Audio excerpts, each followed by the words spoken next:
Hey, what's up guys, this is Racing Drive and welcome to the first race of our Overdrive Monoposto My Team Career Mode Season 2.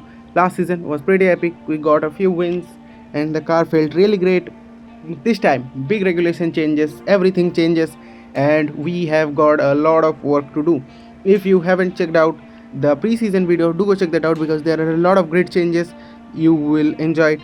As now it's doom and gloom here down under in Australia for the first race of the season, as it's wet and it's dark out here, as we are now gonna go for the first few laps of this new regulation era with a lot less grip and with active aero and a lot of battery use. This is before the 6.43 update, so we don't have the energy efficiency as a break-in for turn 4, but a lot less grip plus this rain. I go into the gravel, yeah, so we have to look after that, not going and not really going out in Q1, that is going to the walls or something, as we start our first flying lap of the season. Where will we fare? Our car has good straight line speed. It's quality of our car since season 1. If you have seen on the street races, we have done very great, as we have to overtake a little bit of a traffic now on the first laps as we make it through two cars towards turn 4 up on the delta. This is the first banker lap that we are gonna put, and now as we come into the 9-10 section, you see there is a McLaren in front of me. He is flashing but not getting out of the way. Come on, get up there, and he makes contact with us and we are into the wall. We barely avoid contact and we still have a little bit of a contact with the wall, but it was not really much. But yeah, the McLaren should get a penalty for this because we were on a push lap. He was blinking his lights, he was not on a push lap. That he should have gone out of the way. He should have braked hard before even the turns, as we finish off a qualifying lap, and it's good for P6. It's good for P6. There was a lot more time to find maybe in the previous lap. As we go on for another push lap down to P9, we have to see where can we make a difference. And at this point in the car, I am under pressure because qualifying is over and I am a lot under pressure, as you will see in the next few laps. We are not on the delta, not positive on the delta. We are losing time, so I am a lot under pressure to get the delta positive and improve on the lap, as I'm under pressure and I outbrake myself, and we go out of the track. So that's a lap wasted, and so that's qualifying over for us. And by the end of the lap we make another mistake and yep, battery gone and the car is damaged, so with yellow flag. So that is gonna be it for qualifying. That is our qualifying done. We'll have to now make a difference in the race. The car feels great, but these wet conditions is just makes it so much more difficult because our car is not good in the corners or maybe in the rain. So now let's go to the race. So here we go. It all comes down to this, as we are surrounded by the two Haas cars. We are a Haas sandwich, and you guys probably know how beautiful our relation with Haas is. As we go to 5, relation is lights out, and away we go with the start. Mrs. Ref get a better start from me. I am getting swallowed by the Haas cars, but there is a problem with the Mercedes guys and the McLaren boys. Can I get ahead of both of them? But no, I get ahead of the Mercedes guys. And Bayerman also gets a good start. Mercedes guys definitely has some problem at the start, as I do not use as much battery or down into turn 3, and I try to make a move on the inside of Norris, but he holds it through, and now I have to make a run on these guys because they are on the soft tires and I am on the mediums. So maybe these will be faster, but I dive on the inside of Norris, but he also gets a better and clearer exit from that turn, as we are into this long straight where we don't have straight line mode. I don't know why. This is a feature of the game. And as we go towards the turn 10-11 chicane, and I get a little bit better exit than Lando Norris, but he is on the soft tires, so he will have far better grip than me in these new Michelin tires. If you haven't noticed already, we will have to see about our car performances. It is still too much early and too very odd to say who is going to be faster, as I make a dive on the outside of the McLaren and I make the move on the McLaren, and I am up to P6 from P10 up to P6, so this car definitely has some pace. It's just that we have to keep on constantly giving out on that pace. As we go on to turn 6 and 7 of lap 2, and I have a better exit than Piastri. Maybe the soft tires are again starting to fall out. This is the problem that the Pirellis had last year, that they were wearing out too much. Maybe the Michelin tire also might not have been able to fix that issue, as now Piastri has used all of his battery trying to defend from me in the previous straight. Now I can use all of my battery and my Activero to get ahead of Piastri, and up to P5 we go, and I definitely have faster pace than these McLaren guys. As now the next target is going to be Hamilton, as in I doubt it, but something happens here. Suddenly lose grip and go deep there. Maybe the brakes locked up. I will have to see what happened, but that just makes me vulnerable to these McLaren boys. But again, PSG has not been able to save his battery, and I comfortably stay ahead of these guys. It is only just that Lewis Hamilton has gone ahead of me by few seconds now from that lockup. On to the end of lap 3, I have caught back up to the back of Hamilton. Maybe again we are going to dive it, but I am going to follow a rule that is slow is fast, fast is slow, as I am already overheating my tires, so I will have to keep an eye on that. I try to use all of my battery to overtake Lewis Hamilton, and as I said, the fastest lap of the race, and I get too close to Hamilton, and again a little bit deep into turn 1, and that gives Lewis Hamilton another few tenths of breathing room, as now my tires are brick red, and so now I'll have to keep an eye on the temperatures too while trying to catch up to the Ferrari boys, as it is end of lap 5, and you can see I am already orange on my front left tires, and same with the rear left tires, so tire wear is high, and no wonder these softs are gonna be cooked by right now, maybe even red, in the range of red right now. But these Ferrari boys, Ferrari and the Mercedes and the McLaren behind me in those soft tires are staying out, as Lewis Hamilton is also on the medium tires, and George Russell has gone to do his pit stop now, so everyone is staying out on those tires.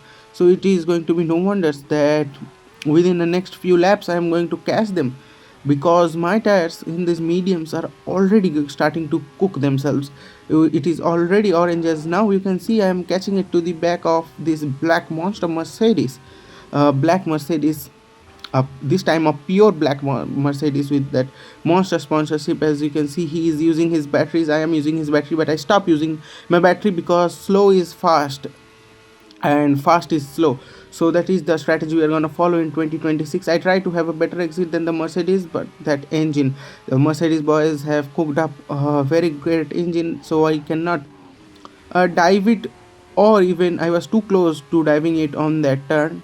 But next on this turn, the final penultimate corner, it is a very great place where the AI is just slow, and I'm gonna exploit it even more as I get to P4 and I box, because the tires are absolutely cooked, and George Russell follows me, but Lewis Hamilton and Max Verstappen does not.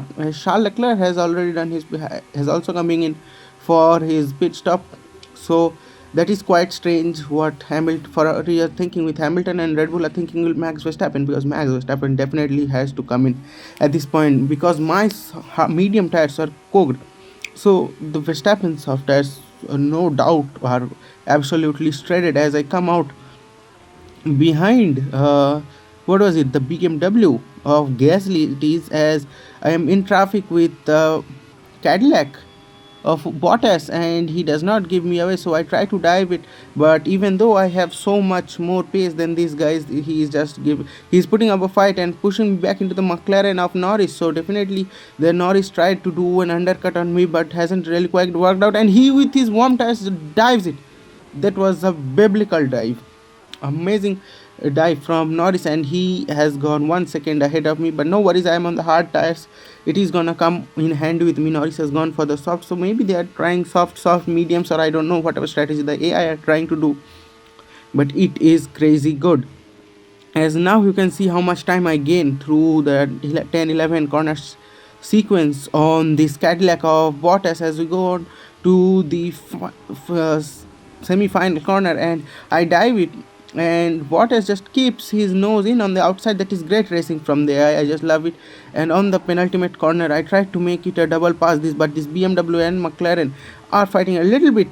A left tap from the McLaren, and they just come into the pit. So they cost me some time, but it is not as much. Now I have to overtake this McLaren, which will not be an issue as seen here. I just fly past him, and this Aston Martin of Felipe Dragovic, the rookie, and he is doing great up here with that Aston Martin car. We will have to. Alonso is P3 now. Look, Alonso is P4, and he is on a used set of tires. So we will have to see how that fares out. But I think I'm on a great strategy right now. Maybe a P2 is possible, because the guys ahead of it has not pit, as it is Alonso who has not pit from his medium tires from 9 laps. Oh my god, what are these guys doing?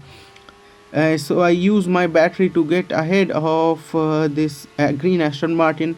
They are not the tractor that they are in real life here in this championship. We will have to see where they finish this season in this championship. They might just be a great car towards the end of the championship. We might be in the championship fight. We will have to see if I don't crash how many times I did last season. Half of the races I just crashed and DNF'd. As we go on to lap 10, and still the Ferrari and that Red Bull has not come in, and finally Ferrari with Hamilton comes in on the medium tires, but Verstappen is still going. Leclerc is still not going, but his tires are definitely gonna wear out. Because he's on a set of mediums, and the mediums after 6 laps are terrible to drive, and I am on the hard tires. So we'll have to see about that as I catch it up to Verstappen finally. After so long, after 12 laps, and his tires might just be cooked right now on the red, just in the zone of exploding or a puncture, as I may easy overtake on Max Verstappen. First chance given, first chance taken. On to lap 13 we go, and so it is going to be only Leclerc. So as I said, the fastest lap of the race, so it is going to be a final 2-lap showdown. So editor, put on the background music, because it is going to get into a crazy cat and mouse game.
And with that move is going to be the first win of the Rev GP team with me, Mr. Rev, in P1 as the race win. Absolute cinema, guys, absolute cinema. I really enjoyed the racing here, even with the battery. The wet qualifying really put spanner in the works, but there we go, back on top of the podium of the first race of the season. We'll have to see where our car turns out in the next couple of the street races that we are going to go. But yeah, crazy race. And so let's look at the championship. In the championship, Mr. Rev leading from Charles Leclerc, Max Verstappen. Mr. Rev finished in P15, so we'll have to work on her car. And so yeah, we will also have to take a look at the Constructors Championship and see if where we are in the Constructors Championship. As we take a look at here is Scuderia Ferrari leading Rev GP from Red Bull, BMW, and then Monster Mercedes, and then McLaren. So that's it for today's video. I'll see you guys in the next one. Goodbye.